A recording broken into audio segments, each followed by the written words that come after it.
यहाँ से स्टार्ट करेंगे। यूपीएससी नॉलेज टेक जो चैनल है अपना, ये टू टेस्ट सीरीज यहाँ पर चल रहा है। टेस्ट नंबर यहाँ पर 15 देखेंगे, ठीक है, टेस्ट नंबर 15। और यहाँ से जो सिलेबस है इसका, सिलेबस के अकॉर्डिंग यहाँ पर भारतीय शासन जो इंडियन गवर्नेंस है उसके लेके क्वेश्चन आपको देखने को मिलेंगे। यहाँ से देखो इसका 100 क्वेश्चन इसमें लेकिन पार्ट 1 जो मैंने वो आपको कवर करा दिया 1 से 51 क्वेश्चन तक। हाँ, 51 तक मैंने करा दिया और 52 से यहाँ से कवर करेंगे आगे, ठीक है। 52 से 100 तक इसको अभी देखेंगे, राइट। तो स्टार्ट करते हैं। उसके बाद टेस्ट नंबर 16 आएगा, वो डिसाइड करेंगे किस चीज़ पर टेस्ट 16 लेके आना है। अगर आपको कोई सजेस्ट करना है कि टेस्ट 16 किस चीज़ पर बनाया जाए तो आप भी थोड़ा अपना सजेस्ट कर सकते हो, ठीक है, टेलीग्राम या कमेंट में करके, राइट।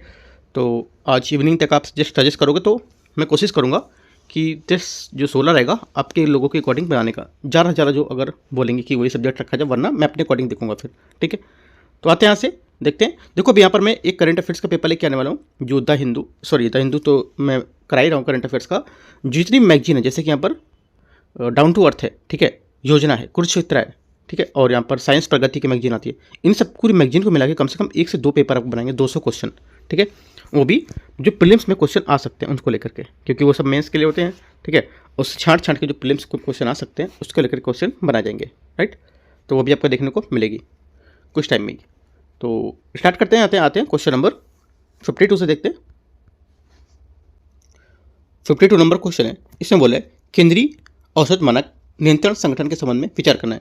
ये देश में नई दवाओं और नैदानिक परीक्षण के अनुमोदन के लिए उत्तरदायी होता है। पहली बात, 52 का पहला स्टेटमेंट यहाँ से क्या होगा, करेक्ट है, ठीक है, क्योंकि यहाँ पर जो CDSCO होता है, CDSCO का मुख्य कार्य होता है, CDSCO मतलब केंद्रीय औसत मानक नियंत्रण ब्यूरो, ठीक है, यह संगठन, ठीक है। इसका जो मुख्य कार्य होता है नई दवाओं का विपणन की अनुमति देना, और यहाँ पर जो सुनिश्चित है उसके लिए एक नैदानिक परीक्षण होता है, उसकी विनियमित करना होता है, और ये दवा सुरक्षित है, प्रभावी है, ये भी जांच करना। सेकेंड बात, ये स्वास्थ्य सेवा महानिदेशालय के अधीन काम करेगा। सेकेंड बात भी यहाँ से करेक्ट है, क्योंकि इसका नेतृत्व drug controller general of India DCGI करता है, जो स्वास्थ्य सेवा महानिदेशालय से जुड़ा हुआ होता है। दोनों बातें करेक्ट है, आंसर सी यहाँ से। क्वेश्चन 53 है, शासन ज्ञान केंद्र के संबंध में विचार करना है, कौन सा सही होगा। ये सुशासन पहलों और यहाँ पर सर्वोत्तम प्रथाओं के वेब आधारित भंडार होगा, पहली बात। 53 का पहला स्टेटमेंट यहाँ से क्या होगा, ये करेक्ट है, ठीक है, क्योंकि यहाँ पर ये सुशासन पहल और सर्वोत्तम जो प्रथा होती हैं उस पर वेब आधारित भंडार है, और ये शासन ज्ञान को यहाँ पर सुशासन के पहल और सर्वोत्तम प्रथाओं को वेब आधारित डिजिटल भंडार के लिए स्थापित किया गया था। पहली बात सही है। सेकेंड बात, इसे प्रशासनिक सुधार और लोक शिकायत विभाग द्वारा तैयार या विकसित किया जाता है। सेकंड बात भी यहाँ से करेक्ट है, क्योंकि यहाँ पर पोर्टल प्रशासनिक सुधार और लोक शिकायत विभाग जो है उसके द्वारा प्रतिबंधित और यहाँ पर विकसित किया जाता है, ठीक है। दोनों बातें यहाँ से करेक्ट है, प्रबंधित और विकसित है ना, प्रतिबंधित नहीं, प्रबंधित मतलब प्रबंध करना और इसको विकसित करना, तो दोनों बातें यहाँ से करेक्ट है। तीसरी बात है, इसका उद्देश्य सिविल सेवकों को उनके समक्ष आने वाली जो दिन प्रतिदिन चुनौतियाँ उनके व्यवहारिक कार्यान्वयन योग्य समाधान खोज में सहायता करना। तीसरी बात क्या होगी, तीसरी बात यहाँ से ये भी करेक्ट है, ठीक है। आंसर क्या होगा, 1 2 3 तीनों बातें सही है, तो आंसर सही पूछा तो डी। क्वेश्चन नंबर 54 है, ई गवर्नेंस पर राष्ट्रीय सम्मेलन प्रतिवर्ष आयोजित किया जाता है। इलेक्ट्रॉनिक्स और सूचना प्रौद्योगिकी मंत्रालय के साथ इसका संयुक्त रूप से आयोजन कौन करता है। करेक्ट आंसर हो जाएगा 54 का कार्मिक लोक शिकायत और पेंशन मंत्रालय इसका करेक्ट आंसर हो जाएगा, ठीक है। क्वेश्चन नंबर 55 है, भाषाई अल्पसंख्यक के लिए विशेष अधिकारी के संबंध में विचार करना है। ये एक संवैधानिक निकाय है, पहली बात। 55 का यहाँ से क्या होगा, करेक्ट है, क्योंकि यहाँ पर एक संवैधानिक निकाय है और इसका जो प्रावधान संविधान के अनुच्छेद 350B वहाँ पर किया गया, जिसे 7वें संविधान संशोधन अधिनियम 1956 में जोड़ा गया था, ठीक है, पहली बात करेक्ट है। सेकेंड बात है, ये अधिकारी भारत के राष्ट्रपति द्वारा नियुक्त किया जाता है, सेकेंड बात ये भी करेक्ट है, ठीक है। तीसरा, ये अधिकारी भाषाई अल्पसंख्यक को प्रदान जो रक्षिपा है उनको लेकर के संबंधित जो प्रकरण है उसकी जांच करना और अल्पसंख्यक मामलों की मंत्रालय की रिपोर्ट करना, ये भी बात यहाँ से करेक्ट है। तीनों बातें करेक्ट है, आंसर क्या होगा, आंसर हो जाएगा 55 का यहाँ से डी, तीनों सही है। 56 है, मिशन कर्मयोगी के बारे में विचार करना है। इसका उद्देश्य सिविल सेवकों की क्षमता निर्माण जो कैपेबिलिटी बिल्डिंग होती है इसके लिए डिजिटल प्लेटफॉर्म माध्यम से निरंतर प्रशिक्षण प्रदान करना होता है, पहली बात। 56 का पहला स्टेटमेंट क्या होगा, यहाँ से करेक्ट है, सही बात है। सेकंड, ये मिशन केवल अखिल भारतीय सेवाओं ऑल इंडिया सर्विसेज तक ही सीमित होगा। ये बात गलत है, क्योंकि यहाँ पर यह मिशन केवल अखिल भारतीय तक सीमित नहीं है, बल्कि यहाँ पर इसका उद्देश्य केंद्र सरकार के सभी स्तरों के लगभग 46 लाख कर्मचारी को कवर करना और अंततः केंद्र राज्यों के स्थानीय निकाय 1.5 करोड़ से अधिक सरकारी अधिकारियों की लाभान्वित करना होगा। ठीक है, ओनली वन करेक्ट है, तो आंसर क्या होगा? ए आंसर सही आंसर है। 57 है, लाभ के पद के संबंध में विचार करना है। इसे भारत के संविधान में परिभाषित किया गया है। पहली बात, 57 का पहला स्टेटमेंट यहाँ से क्या होगा? गलत है। ठीक है, क्योंकि यहाँ पर लाभ के पद ऑफिस ऑफ प्रॉफिट शब्द को भारत के संविधान में स्पष्ट रूप से परिभाषित नहीं किया गया है, राइट। लेकिन इसकी व्याख्या समय समय पर विभिन्न अदालती जो फैसले हैं उसके माध्यम से की जाती है। पहली बात गलत है। सेकेंड, यदि कोई व्यक्ति राज्य सरकार में केवल मंत्री पद पर आसीन होता है तो ऐसा मानता है कि उसने लाभ का पद धारण किया हुआ है। सेकेंड बात ये भी गलत है, क्योंकि यहाँ पर संविधान के अनुच्छेद 102 के 1 के तहत और 191 191 का 1 के अनुसार ये तहत यहाँ पर यह स्पष्ट किया गया कि कोई भी व्यक्ति केवल मंत्री पद पर आसीन होने के कारण भारत सरकार या किसी राज्य सरकार के अधीन लाभ का पद धारण करने वाला नहीं माना जाएगा। ठीक है, तो ये भी बात इसकी गलत है। तीसरा, संसद एवं राज्य विधानमंडल दोनों को लाभ के पद के दायरे से कार्यालयों से छूट प्राप्त करने की शक्ति प्राप्त होती है। ये बात करेक्ट है, क्योंकि यहाँ पर आर्टिकल 102 इसके तहत यहाँ पर इसके तहत यहाँ पर संसद और राज्य विधानमंडल के तहत अनुच्छेद 191 के तहत दोनों को कानून बनाने के लिए ऐसे पदों पर लाभ के पद को छूट प्राप्त होती है और शक्ति प्राप्त होती है इसमें। ठीक है, तो आंसर क्या होगा? केवल तीसरी बात करेक्ट है, तो आंसर ए।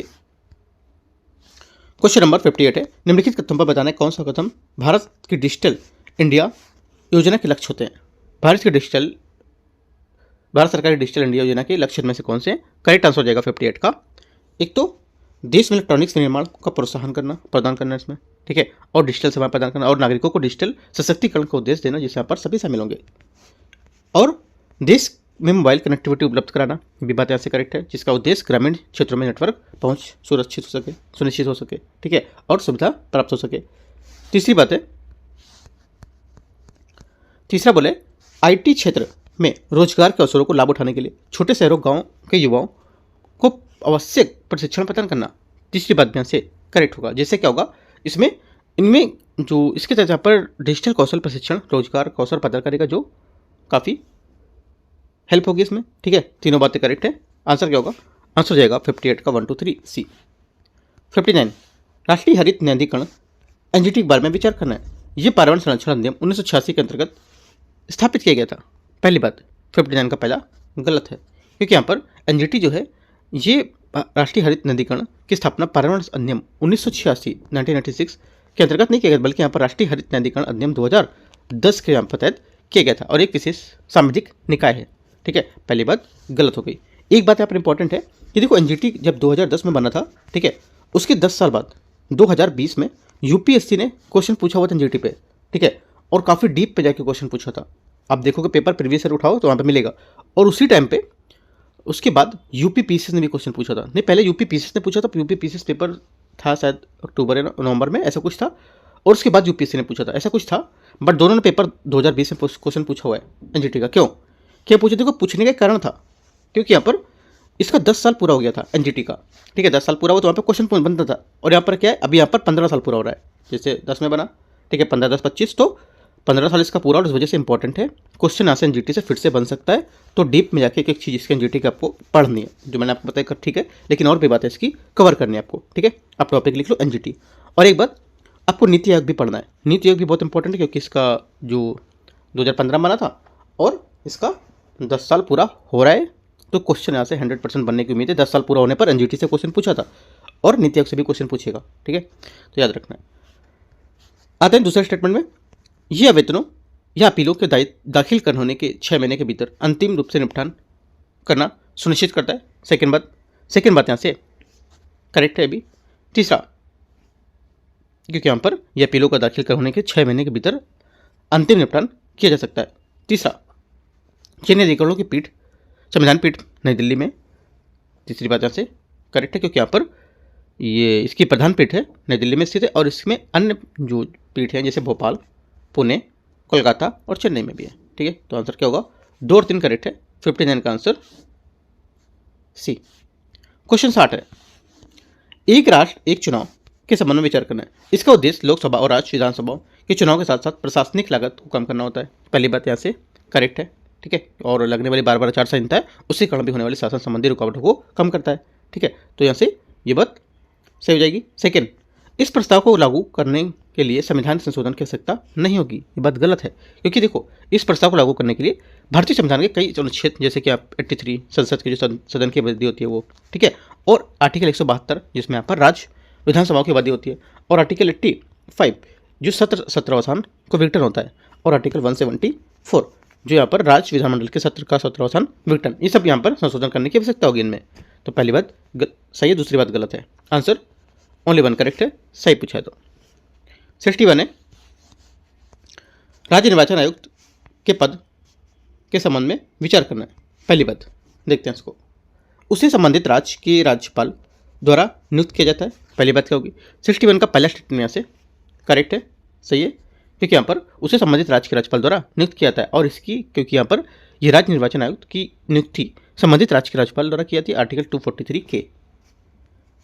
सेकेंड बात है, वह भारत के निर्वाचन आयुक्त के अधीन कार्य करता है। सेकेंड बात यहाँ से गलत है, क्योंकि वह भारत का निर्वाचन आयुक्त जो होता है, ये राज्य निर्वाचन आयुक्त जो होता है, ये स्वायत्त संवैधानिक निकाय है, स्वायत्त संवैधानिक निकाय, और ये भारत के निर्वाचन आयोग के अधीन कार्य नहीं करता है, गलत होगा।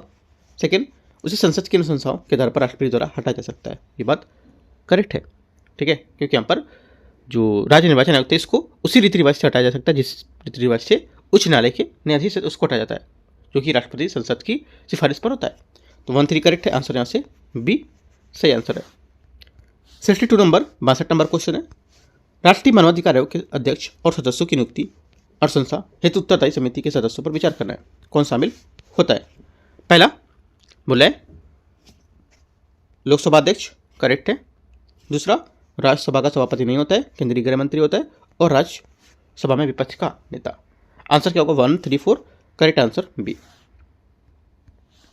क्वेश्चन 63 है, ई गवर्नेंस और डिजिटल पब्लिक इंफ्रास्ट्रक्चर डीपीआई के बारे में विचार करना है। देखते हैं इसको। पहली बात ये बोला है 2025 में डिजिटल गवर्नेंस को पारदर्शिता, जवाबदेही और यहाँ पर सेवा वितरण सुधारने के लिए प्रमुख उपकरण के रूप में अपनाया गया है। पहली बात 63 का पहला स्टेटमेंट यहाँ से गलत होगा, क्यों, क्योंकि यहाँ पर 2025 में डिजिटल गवर्नेंस को पारदर्शिता, जवाबदेहिता और सेवा सुधारने के लिए, वितरण सुधारने के लिए प्रमुख उपकरण के रूप में अपनाया गया है, राइट। इसमें ये गलत है, क्योंकि यहाँ पर इसमें गवर्नेंस को काफ़ी पहले यहाँ पर इसमें करा जा चुका है, जबकि 2025 में कोई नई रिपोर्ट यहाँ पर नहीं शुरू की गई थी। आगे देखते हैं।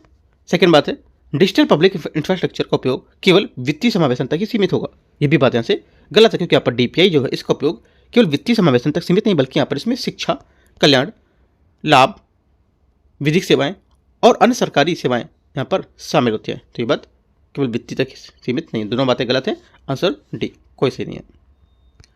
क्वेश्चन नंबर अगला है 64, भारत में नियंत्रक महालेखा परीक्षक के बारे में विचार करना है। इसे जनजातीय क्षेत्रों के जिला और क्षेत्रीय परिषदों की लेखाओं की लेखा परीक्षक के अधिकार सौंपा गया है।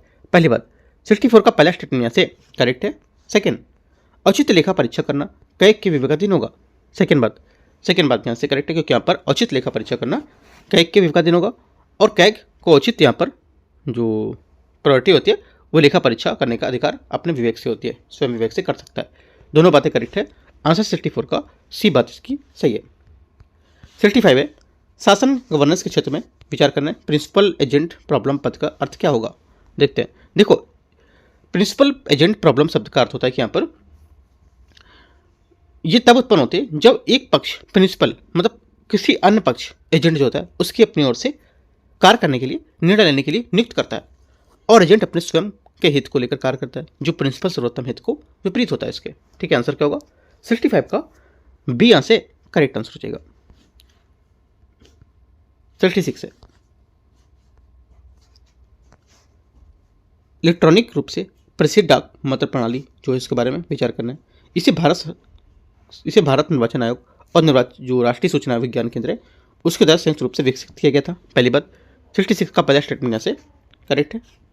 सेकेंड, ये एक दो तरफा इलेक्ट्रॉनिक मतदान प्रणाली है जिसका उपयोग किसी मतदाता को डाक मतपत्र भेजने और इलेक्ट्रॉनिक रूप से उसके मत को पंजीकृत करने हेतु किया जाता है। सेकेंड बात यहाँ से गलत होगी, क्योंकि यहाँ पर ये जो ETPBS है, इसको शॉर्ट में बोलेंगे ETPBS, इसे मतदाता को मतपत्र प्रेषित करने के लिए एक तरफा इलेक्ट्रॉनिक प्रणाली होती है। मतदाता को फिर मतपत्र प्रिंट करना होता है और मैनुअल रूप से अपना मत अंकित करना होता है और इसे भौतिक रूप से डाक द्वारा वापस भी भेजना होता है। यह मत इलेक्ट्रॉनिक रूप से पंजीकृत करने के लिए एक एंड टू एंड वोटिंग ई प्रणाली नहीं होती है। ये बात गलत हो जाएगी।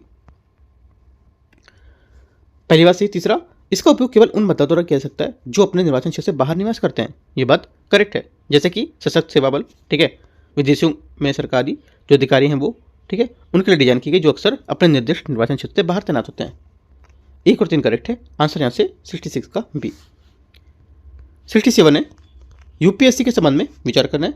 यूपीएससी के सदस्य अपना इस्तीफा यूपीएससी के अध्यक्ष को सौंपते हैं। पहली बात यहाँ से गलत है, क्योंकि यहाँ पर ये अपना इस्तीफा राष्ट्रपति को सौंपते हैं, ना कि यूपीएससी के अध्यक्ष को। गलत बात है। सेकेंड,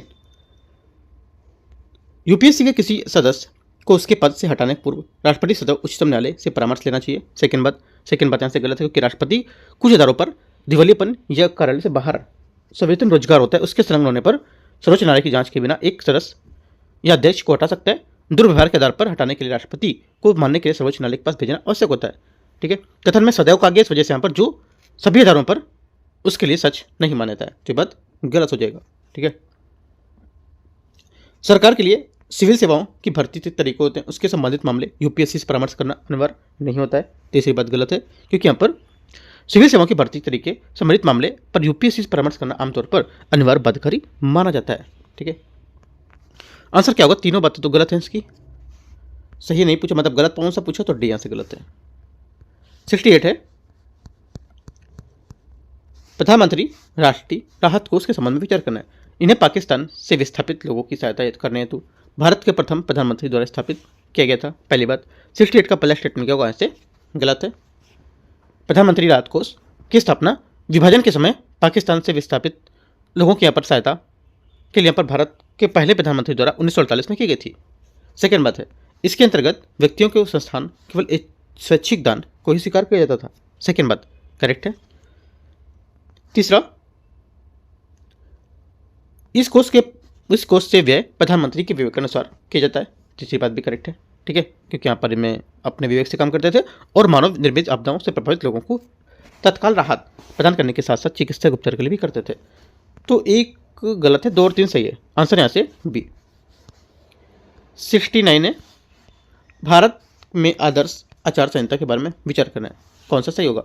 इसे भारत निर्वाचन आयोग के परामर्श से केंद्र सरकार द्वारा तैयार किया जाता है। पहली बात, 69 का पहला स्टेटमेंट यहाँ से गलत है, क्योंकि यहाँ पर आदर्श आचार संहिता जो दिशा निर्देश है एक समूह जो यहाँ पर के समय साथ विकसित हुआ था और इसी केंद्र सरकार के परामर्श से नहीं बल्कि यहाँ पर उन्हें स्वयं भारत के निर्वाचन आयोग द्वारा तैयार किया और लागू किया जाता है।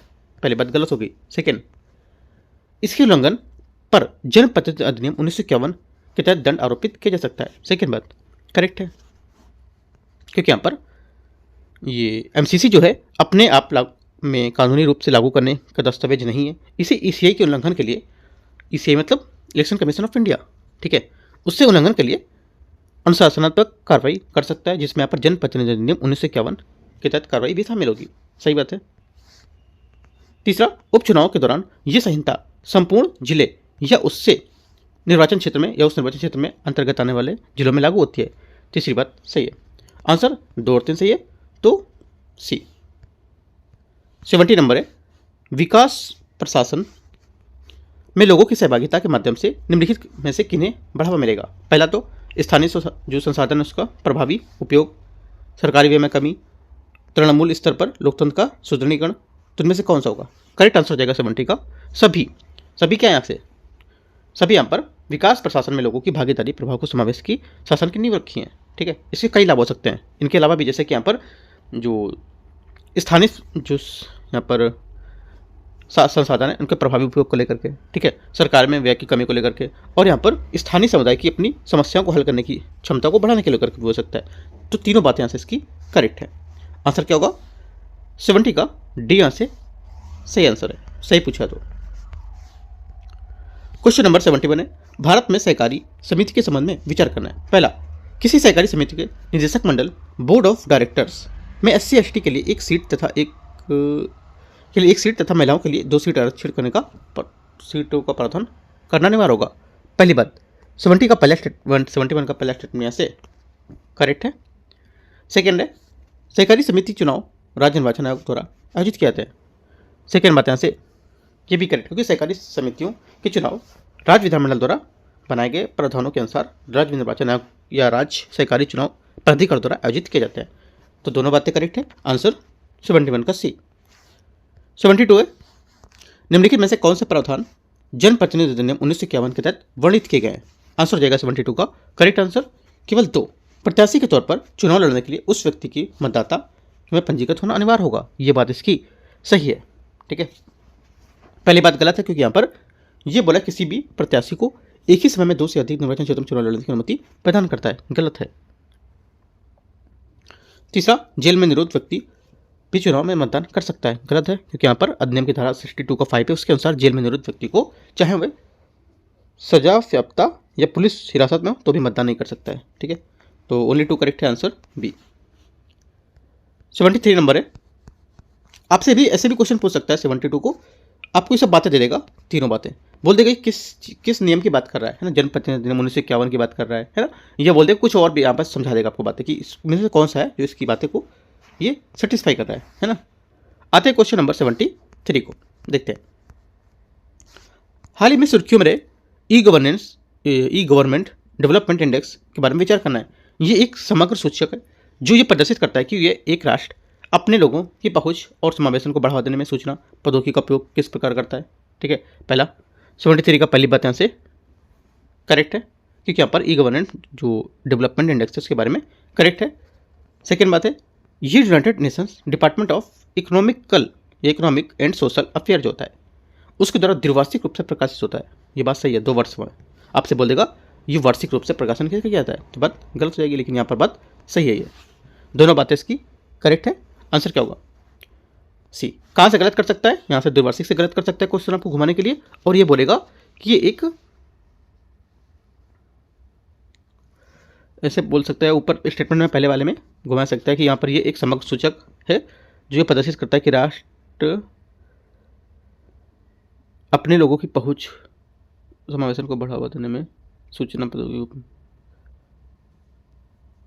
हाँ अपने को बढ़ावा देने के लिए सूचना प्रौद्योगिकी का उपयोग नहीं करेगा, ऐसा करेगा, कुछ ऐसे दे सकते हैं घुमा के ना। तो याद रखना है दोनों बातें यहाँ पे करेक्ट हैं, और जो यहाँ से गलत हो रहा है तो आप यहाँ पे नोट कर सकते हो कि यहाँ पर ये गलत पूछ सकता है। एक कॉपी इसलिए मैं बोला कि एक कॉपी या A4 पेपर बनाओ कि हर टेस्ट का आप इसको समराइजेशन और एक एक चीज़ उसको समराइज करके लिखो क्या क्या चीज़ यहाँ पर गलत हो सकता है, क्या है कर सकता है, तो आगे आपको जो पेपर दोगे तो चीज़ें रिकॉल होंगी सब। ठीक है, आगे क्वेश्चन देखते हैं 74। 1948 में मानवाधिकारों के सार्वभौमिक घोषणा पत्र के अंतर्गत अपनाए गए मानवाधिकार विशेषताओं के संबंध में विचार करना है। पहली बात पहला बोल रहा है ये एक समान और गैर पक्षपातपूर्ण होते हैं, पहली बात यहाँ से करेक्ट है। सेकेंड क्योंकि यहाँ पर मानवाधिकार के सार्वभौमिक जो घोषणा पत्र है इनके अंतर्गत अपनाए गए मानवाधिकार एक समान और जो गैर पक्षपातपूर्ण होते हैं, जो सभी के लिए यहाँ पर एक समान और मानक स्थापित करते हैं। सेकेंड बात है ये व्यक्ति के अधिकारों एवं राज्य के दायित्वों को दोनों को परिहार बनाते हैं, ये भी बात करेक्ट है। ठीक है, जिससे क्या होता है जिसमें व्यक्ति को अधिकार मिलते हैं और यहाँ पर राज्य में उन्हें सुनिश्चित करने के लिए बाध्य होता है, दोनों बातें करेक्ट है सी। 75 क्वेश्चन यहाँ से, इसमें बोले राज्य निर्वाचन आयुक्त की पदावधि और सेवा शर्तें राज्यपाल द्वारा निर्धारित की जाती हैं, मतलब इन पर विचार करना है स्टेटमेंट पर। ठीक है, तो पहली बात क्या होगी, पहली बात यहाँ से स्टेटमेंट इसका देखो, राज्य निर्वाचन आयुक्त की जो पदावधि और सेवा शर्तें होती हैं संबंधित राज्यपाल द्वारा निर्धारित की जाती हैं, तो ये बात क्या होगी, ये बात इसकी 75 की।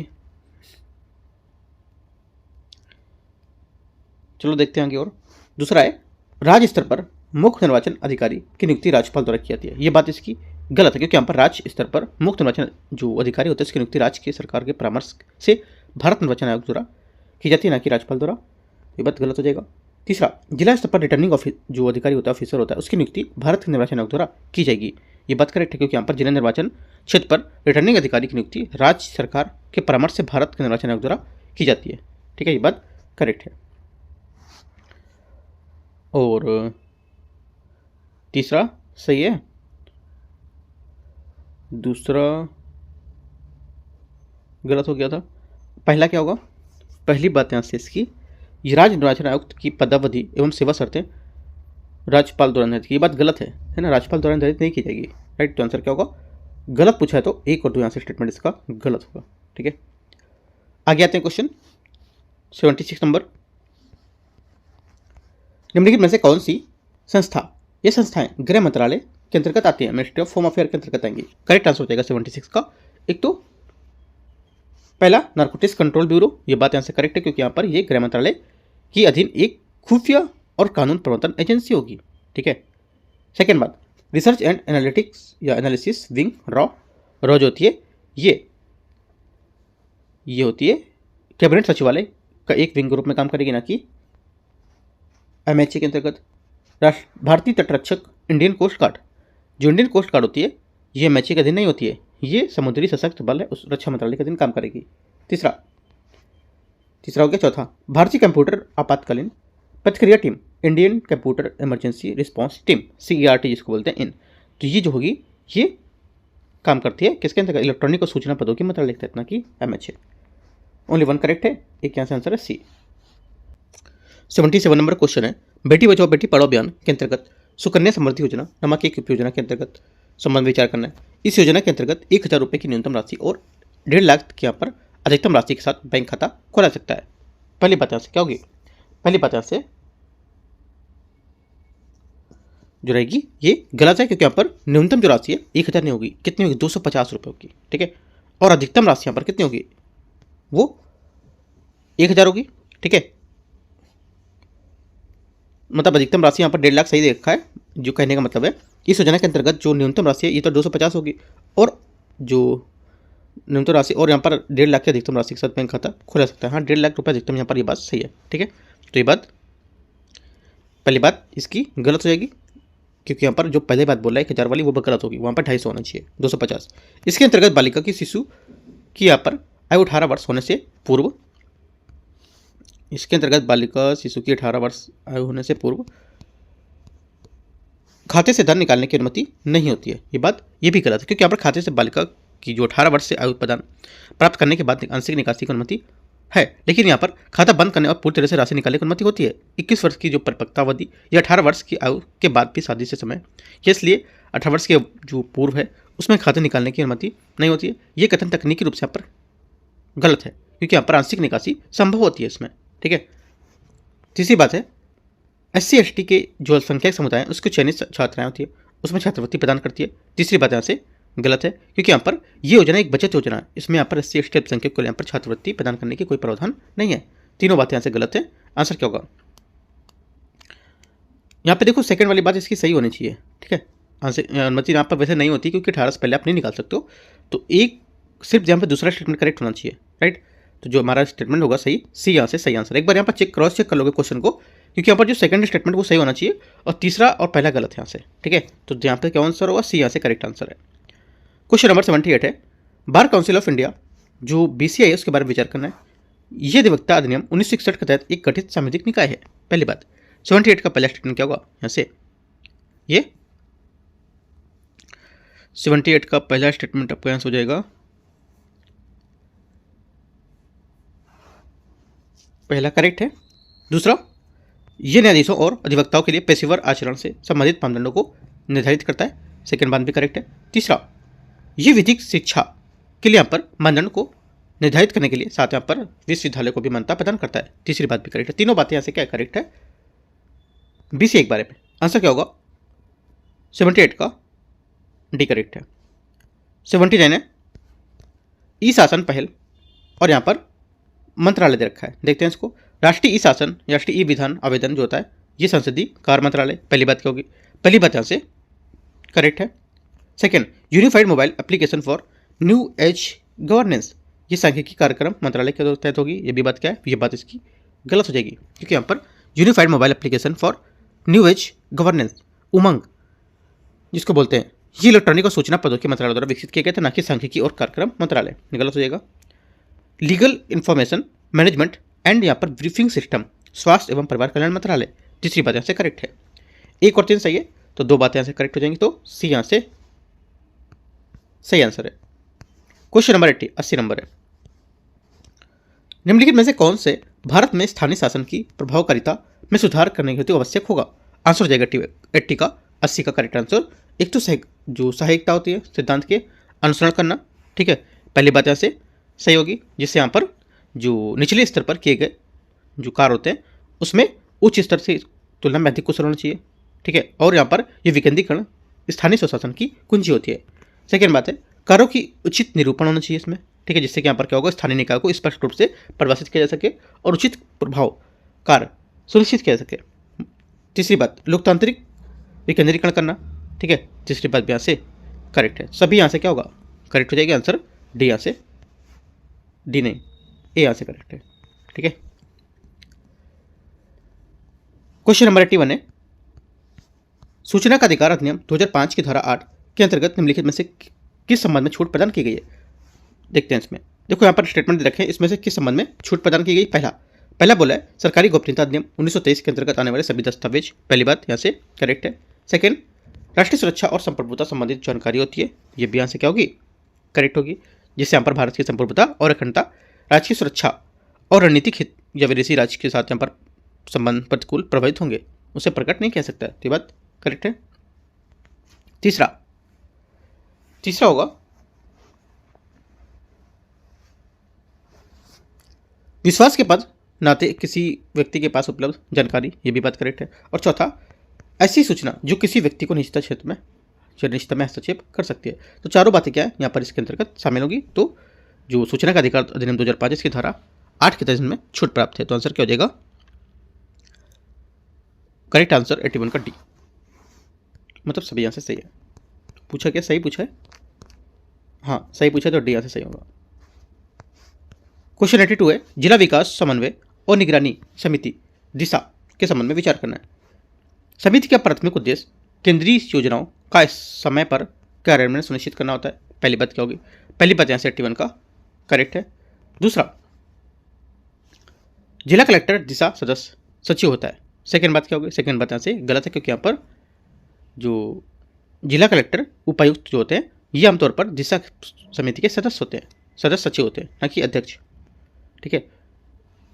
अच्छा सदस्य सचिव पूछा है ना, तो यहाँ से देखो जिला कलेक्टर जो होता है दिशा का सदस्य सचिव होता है, हाँ सदस्य सचिव तो होता है ठीक है, लेकिन अध्यक्ष नहीं होता है, ये बात सही है यहाँ से, ठीक है, क्योंकि यहाँ पर इसमें जिला कलेक्टर दिशा सदस्य सचिव बोला है, दोनों बातें सही है। तीसरा समिति के अध्यक्ष को ग्रामीण विकास मंत्रालय द्वारा मनोनीत किया जाता है, तीसरी बात क्या होगी, तीसरी बात यहाँ से करेक्ट है, क्योंकि यहाँ पर दिशा समिति के अध्यक्ष जिले से चुने जाते हैं और सबसे वरिष्ठ संसद के सदस्य जो लोकसभा से होते हैं और उन्हें ग्रामीण विकास मंत्रालय द्वारा मनोनीत किया जाता है, ये भी बात क्या होगी करेक्ट है। तीनों बातें सही है, आंसर क्या होगा डी आंसर इसका 82 का करेक्ट आंसर है, ठीक है। 83 देखते हैं, 83 नंबर क्वेश्चन है, इसमें बोले निम्नलिखित पर यहाँ पर ई गवर्नेंस परियोजनाओं और ई गवर्नेंस में उनकी अंतःक्रियाओं के बारे में विचार करना है। परियोजना और अंतःक्रियाओं के प्रकार, बोले श्रम सुविधा पोर्टल, श्रम सुविधा पोर्टल क्या होगा, पहला हो जाएगा यहाँ से ये G2B सरकार से व्यवसाय, ठीक है, पहली बात यहाँ से क्या होगी ये करेक्ट है, ठीक है। सेकंड ई कार्यालय G2G मतलब सरकार से सरकार, गवर्नमेंट से गवर्नमेंट, है ना, ये भी बात यहाँ से करेक्ट होगा। आधार G2C गवर्नमेंट टू नागरिक मतलब सरकार से नागरिक, तो आधार में यहाँ पर प्रत्येक नागरिक को एक विशिष्ट पहचान पत्र प्रदान करता है और उन्हें विशेष सरकारी योजनाओं को लेकर सीधे पहुंच मदद मिलती है, तो तीनों बातें यहाँ से करेक्ट है, आंसर क्या होगा 83 का डी। 84 है गवर्नमेंट ई मार्केट प्लेस के बारे में GM के बारे में विचार करना है, देखते हैं इसको। पहला इसका उद्देश्य सार्वजनिक क्षेत्र में रुग्ण उपक्रम की जो संपत्ति होती है और वाणिज्यिक व्यवसाय होता है उसे बेचने की क्षमता को बढ़ाना होता है, पहली बात यहाँ से 84 का गलत है, क्योंकि यहाँ पर GM पोर्टल के बारे में इसका उद्देश्य होता है कि सार्वजनिक क्षेत्र में जो रुग्ण उपक्रम है उसकी संपत्ति बेचना नहीं, बल्कि यहाँ पर उनके उद्देश्य होता है कि विभिन्न सरकारी विभाग में संगठन सार्वजनिक क्षेत्र के उपक्रम द्वारा आवश्यक जो सामान उपयोग की गई वस्तुएं उनकी सेवाएं उसकी ऑनलाइन खरीद की सुविधा प्रदान करना और सार्वजनिक खरीद की पारदर्शिता और दक्षता को गति बढ़ाना। पहली बात सही है, सॉरी पहली बात गलत है, क्योंकि यहाँ पर ये बोला है ये सब व्यवसाय को बेचने की जो क्षमता बढ़ाना है ना, गलत होगा। सेकेंड MSME सूक्ष्म लघु और मध्यम उद्यम जो होते हैं इस प्लेटफॉर्म पर पंजीकृत नहीं हो सकते हैं, गलत है, क्योंकि यहाँ पर इसमें पंजीकृत होते हैं, ठीक है। और बहुत महत्वपूर्ण है कि यहाँ पर ये उन्हें सरकारी खरीद में भाग लेने और अवसर प्रदान करता है, क्योंकि उनकी वृद्धि में मदद मिलेगी इससे। दोनों बातें करेक्ट है, मतलब दोनों बातें गलत हैं, आंसर क्या होगा, आंसर हो जाएगा आपका पूछा सही कौन सा होगा, तो पहला भी गलत है और दूसरा भी गलत है, कोई सही नहीं है, डी यहाँ से करेक्ट आंसर है 84 का, ठीक है। क्वेश्चन नंबर 85 इंपॉर्टेंट क्वेश्चन है, याद रखना है। ऊपर वाला इंपॉर्टेंट था, जो G2B करके G2G करके दिया था ना, वो भी इंपॉर्टेंट था, याद रखना है आपको क्वेश्चन दोनों। 85 है, एक राजनीतिक दल अगर नगर पालिका चुनाव के लिए यहाँ पर निर्वाचन जो क्षेत्र थे उसके परिसीमन से संतुष्ट नहीं है तो वह राजनीतिक दल निम्नलिखित में से किसके समक्ष सीधा चुनाव याचिका दायर कर सकता है। आंसर हो जाएगा 85 का, ये उस निर्वाचन क्षेत्र के संबद्ध किसी भी जिला न्यायालय में। ये यहाँ से इसका सही आंसर होगा। 86 नंबर क्वेश्चन है, भारत में कार्यान्वित हाइब्रिड इम्यूनिटी जो मॉडल होते हैं HEM के बारे में विचार करना है। इसके अंतर्गत परियोजनाओं की कुल लागत डेवलपर और सरकारी एजेंसियों के मध्य 30-70 के अनुपात में विभाजित की जाती है। पहली बात, 86 का पहला स्टेटमेंट क्या होगा, यहाँ से करेक्ट है। सेकेंड, डेवलपर परियोजना के निर्माण के लिए उत्तरदायी होता है, इन्हें किंतु इनके रख रखाव के लिए नहीं होता है। सेकेंड बात ऐसे गलत, क्योंकि डेवलपर निर्माण साथ साथ रियायत अवधि जो होती है आमतौर पर 15 से 20 वर्ष के दौरान परियोजना के संचालन और रख रखाव के लिए भी जिम्मेदार होती है, ये बात गलत हो जाएगी। तीसरा, हाल ही में वर्षों में राजमार्ग के निर्माण के लिए इस मॉडल का मुख्य रूप से उपयोग किया गया है। तीसरी बात यहाँ से करेक्ट है। आंसर 1 और 3 सही है, तो सी यहाँ से करेक्ट आंसर होगा।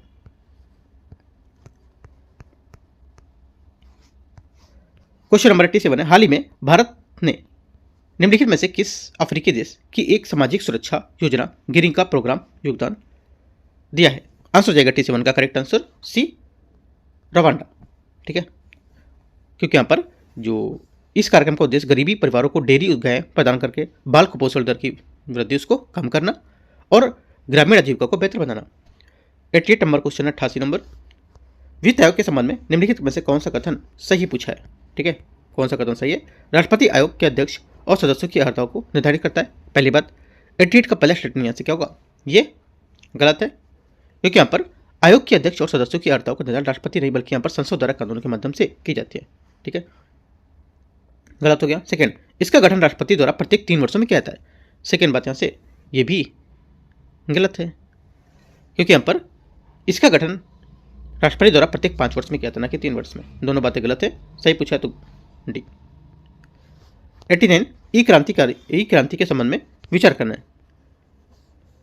यह भारत सरकार द्वारा आरंभ की गई पहली ई गवर्नेंस योजना है। पहली बात यहां से स्टेटमेंट इसका क्या होगा,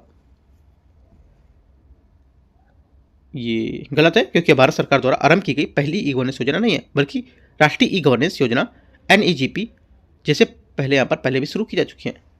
सेकेंड बात है, यह डिजिटल इंडिया कार्यक्रम के 9 स्तंभों में से एक मानी जाएगी। सेकेंड बात करेक्ट है। ठीक है, जिसका मुख्य उद्देश्य होगा कि सेवाओं और इलेक्ट्रॉनिक डिलीवरी को देखना। तीसरा है, इसके प्रमुख सिद्धांत में एकीकृत सेवाओं का विकास, मोबाइल फर्स्ट तथा भाषा का जो स्थानीयकरण है उसको सम्मिलित करना, ये भी बात यहाँ से करेक्ट होगी। ठीक है, मतलब यहाँ पास स्थानीयकरण करना मतलब कि सभी भारतीय भाषाओं में पहुंच सुनिश्चित करना, आसान करना। तो 2 और 3 करेक्ट है। आंसर क्या होगा, करेक्ट आंसर हो जाएगा आपका 2 और 3 सही है, तो सी यहाँ से करेक्ट आंसर है। क्वेश्चन नंबर 90 है, 90 नंबर, उच्चतम न्यायालय के संबंध में मास्टर ऑफ द रोस्टर वाक्यांश क्या सूचित करता है। ठीक है, ये क्या सूचित करता है, करेक्ट आंसर हो जाएगा 90 का। ये सूचित करता है कि CJI उच्चतम न्यायालय के 4 वरिष्ठ न्यायाधीशों की एक समिति द्वारा संवैधानिक रूप से विभिन्न उच्च न्यायालयों के मूल अधिकार के संबंध में मामलों का आवंटन तथा तत्पश्चात सुनने का अधिकार प्राप्त होता है। बी नहीं, सी यहाँ से करेक्ट आंसर होगा। ये CJI की उस विवेकाधीन शक्ति के आधार पर उच्चतम न्यायालय की जो विभिन्न पीठ है उसमें केस आवंटित करने के संबंध में विशेष अधिकार प्राप्त होता है। सी यहाँ से आंसर इसका सही होगा। ठीक है, मास्टर ऑफ द जो रोस्टर है, ये वाक्यांश भारत के मुख्य न्यायाधीश CJI को प्राप्त जो विशेषाधिकार होते हैं उसके प्राधिकार को संबंधित करता है, और इस व्यक्ति या इस शक्ति को लेकर के जो मुख्य न्यायाधीश है उसके पास मामलों की सुनवाई के लिए जो ब्रांचेस होती हैं, पीठ होती हैं, उसमें गठित करने और उनके मामले में आवंटित करने का प्राधिकार या विशेष अधिकार मिलता है।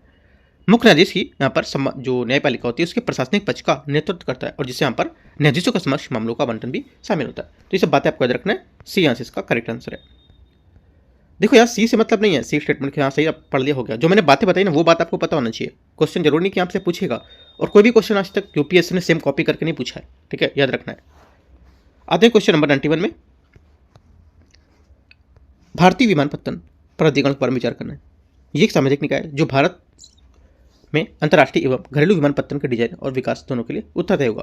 पहली बात यहाँ से क्या होगी, करेक्ट है। सेकेंड, ये भारत में नगर विमानन क्षेत्र की सुरक्षा गारंटी पहलुओं को शासित करता है। सेकेंड बात यहाँ से इसका जो रहेगा सेकेंड यहाँ से इसका गलत होगा, क्योंकि यहाँ पर जो भारत के विमान और सुरक्षा संबंधी पहलुओं को शासित करना, तो ये बात गलत होगी।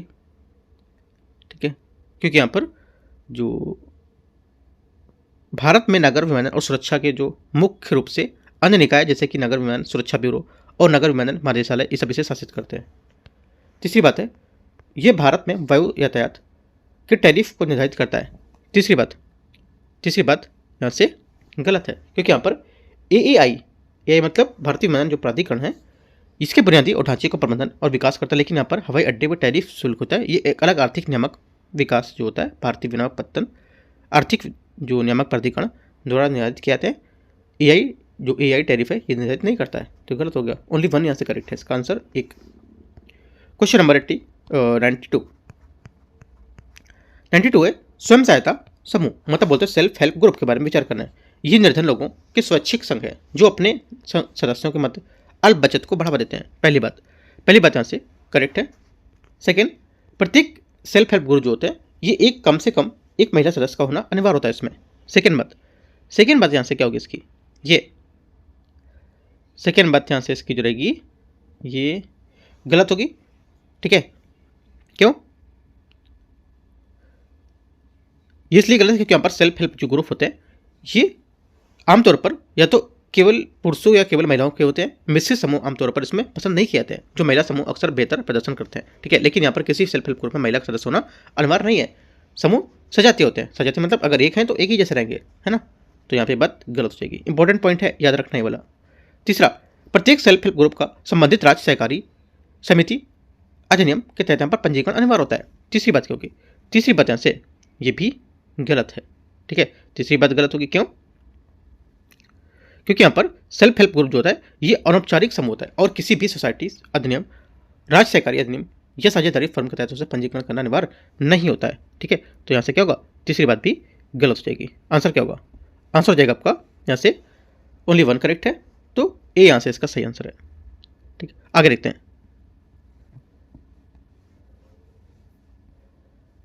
क्वेश्चन नंबर 93 है, निम्नलिखित युग्मों पर विचार करना है। समिति और अधिदेश GF रिवरो राज्य द्वारा चुनाव का वित्त पोषण करना। पहली बात क्या होगी? पहली बात यहाँ से ये गलत होगी क्योंकि यहाँ पर GF रिवरो जो है ये समिति पुलिस सुधारों से संबंधित थी और चुनाव सुधारों में राज्य वित्त पोषण सहित यहाँ पर समिति में इंद्रजीत गुप्ता समिति को लेकर शामिल करती थी। तो ये बात क्या होगी? गलत हो जाएगी। ठीक है, आगे देखते हैं दूसरा स्टेटमेंट। दूसरा बोला है पीसी होता सिविल सेवा में सुधार। पीसी होता, हाँ ठीक है, पीसी होता ही होगा।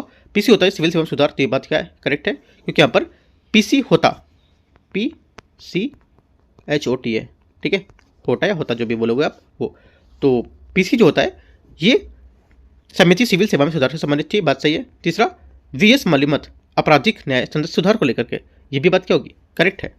तीसरा, इंद्रजीत गुप्ता पुलिस सुधार से लेकर, अभी पुलिस सुधार से मैंने बताया आपको। ठीक है, तो इंद्रजीत गुप्ता समिति है ये गलत हो जाएगी इसकी। क्यों? क्योंकि यहाँ पर इंद्रजीत गुप्ता समिति ये चुनाव सुधार राज्य वित्त पोषण से संबंधित थी, पुलिस सुधार से नहीं थी। तो ओनली 2 और 3 करेक्ट है। आंसर सी यहाँ से इसका सही आंसर होगा। ठीक है, आगे देखते हैं क्वेश्चन नंबर 94 को।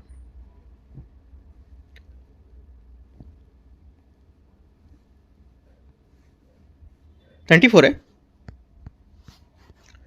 निम्नलिखित में से कौन सा एक विकल्प कभी कभी हम सुर्खियों में रहने वाली मल्टीलेटरल इंस्ट्रूमेंट शब्दावली का सबसेट वर्णन करता है?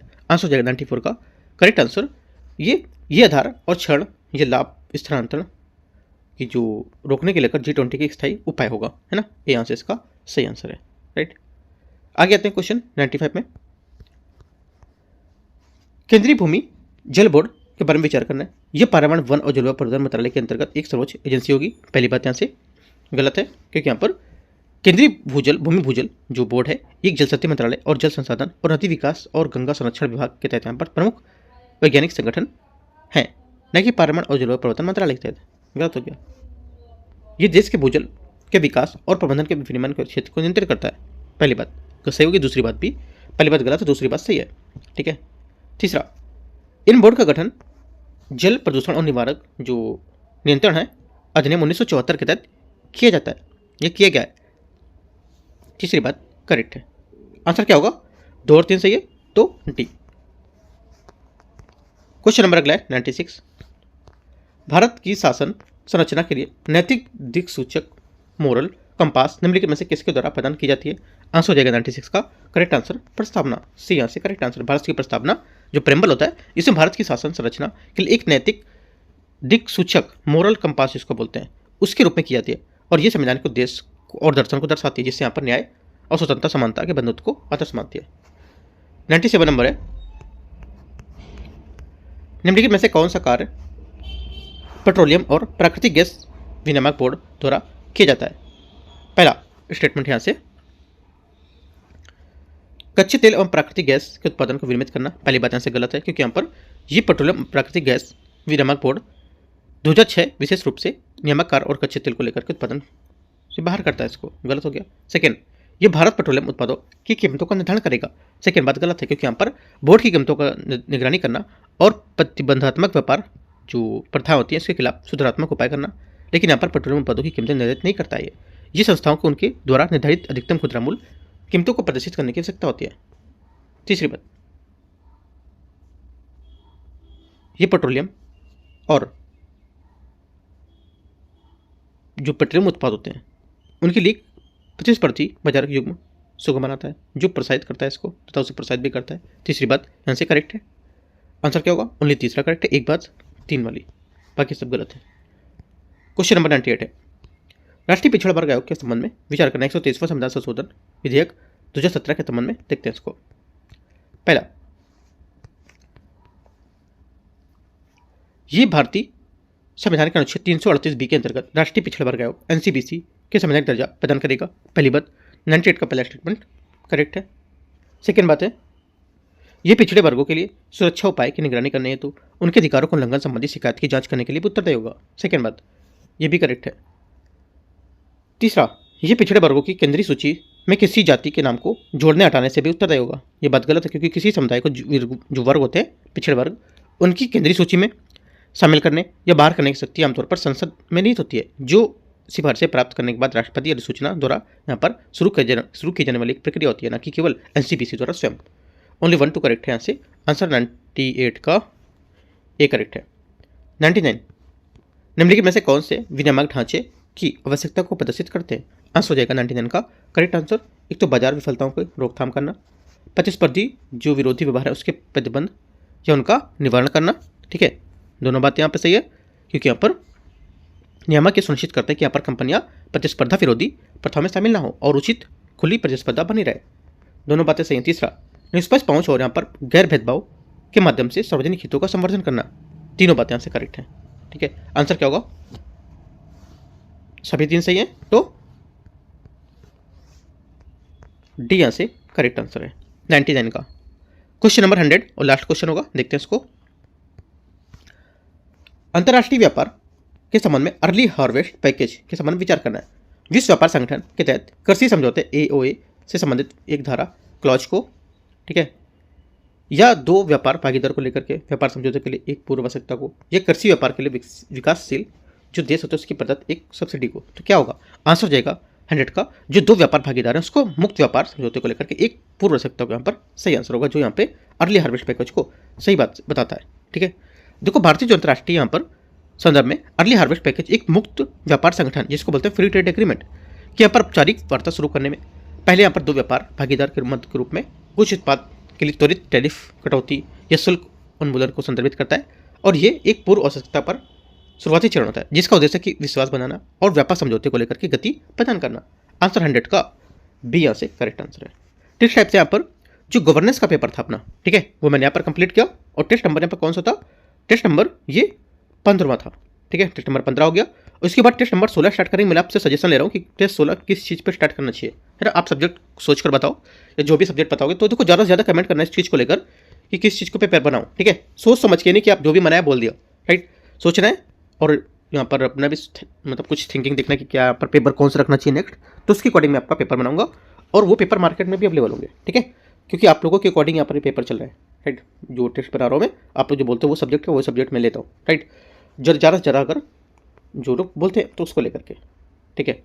तो बता सकते हो, बाकी कुछ डाउट रहेगा नीचे कमेंट में पूछ सकते हो। बाकी अपने अकॉर्डिंग अगर इवनिंग तक मुझे 5 बजे तक मिल जाएगा तो ठीक है, वरना मैं अपने अकॉर्डिंग टेस्ट को लाऊंगा, टेस्ट नंबर 16 जो भी रहेगा, ठीक है।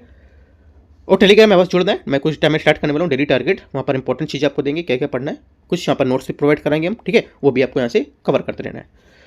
एंड करते हैं, all the best, thank you.